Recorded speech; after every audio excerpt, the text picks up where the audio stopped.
Hello everyone and welcome back to my channel. তো চলো তোমাদের সাথে একটা পার্সেল আনবক্সিং করা যাক। তো কয়েকটা জিনিস অর্ডার দিয়েছিলাম, তো সেগুলোই চলে এসেছে।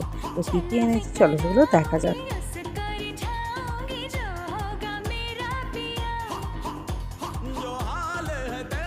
তো এই যে আমার পার্সেল আনবক্সিং হয়ে গেল। তো এখানে আমি 4টি জিনিস অর্ডার দিয়েছিলাম। একটা ফেস ওয়াশ ছিল, তার সাথে ছিল একটা ফাউন্ডেশন আর দুটো লিপস্টিক। আর এই ফাউন্ডেশন আর লিপস্টিক তিনটেই ছিল তোমার সুইস বিউটি কোম্পানি। তো সুইস বিউটির জিনিসগুলো ভালোই হয়, তো আমি একবার অর্ডার দিয়ে দিলাম তো কেমন আছে। তো ফাউন্ডেশনটা ছিল হাই পারফরমেন্স ফাউন্ডেশন, তো আশা করছি ভালোই হবে, আমি ইউজ করে দেখবো কেমন।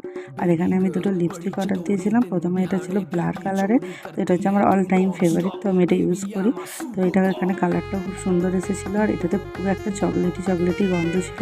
তো সেকেন্ডটা হচ্ছে এখানে অরেঞ্জ রেড কালারের, তো এইটাও বেশ ভালোই ছিল। তো এগুলো ইউজ করে দেখা যাবে কেমন। তো দেখো প্রোডাক্টগুলো কেমন লাগছে তোমরা অবশ্যই কমেন্ট করে জানাবে। তো এখনের জন্য টাটা, বাই বাই।